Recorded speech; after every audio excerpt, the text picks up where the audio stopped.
I think that one of the disadvantages that church leaders have is that they know the church better than anybody else. Maybe they started it, maybe they've started ministries within it, they understand the conversations that go on behind the scenes, the effort involved in making something happen, or the reasons why somebody didn't show up. And therefore they can be totally understanding of the gaps where it's not quite working, where there was nobody to welcome guests at the door, where there was no real explanation of what was going on. In their minds, they don't need it. They know it. They understand it. And so leaders need to think like outsiders, think like first-timers, like guests.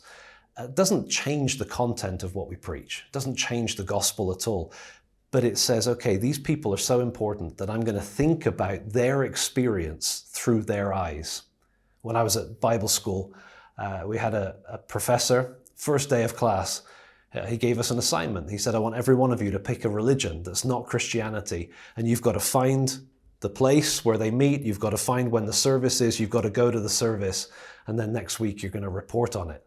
And so people went to JW, Mormon, all these different religions, a mosque, a Buddhist temple, and then the next week came back and reported.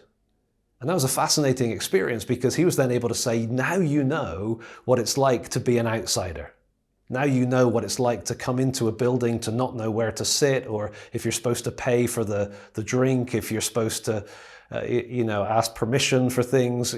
You felt like a complete outsider. Now that's what people are experiencing coming to your church. So if you can learn to think like an outsider and then start to put that into practice, looking through their eyes, even asking newcomers, what was your experience like? What was confusing? What didn't you understand?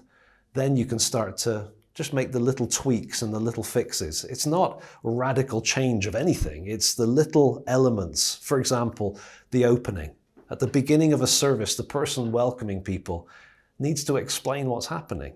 People need to know kind of the expectations, the rhythm of the service. A little bit of explanation, whether the guests are there or not, will give confidence to the church to bring guests, knowing that any guests they bring are going to feel at home, welcomed, like they belong, or they're invited to belong.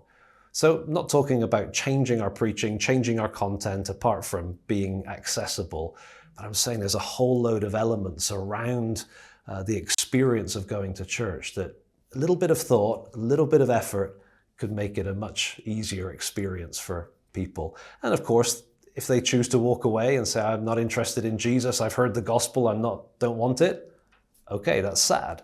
But we don't want them choosing not to come back because they were confused or didn't know what was going on, or nobody welcomed them, it wasn't friendly. Those kind of things can be fixed. And so for the sake of the gospel, let's fix them.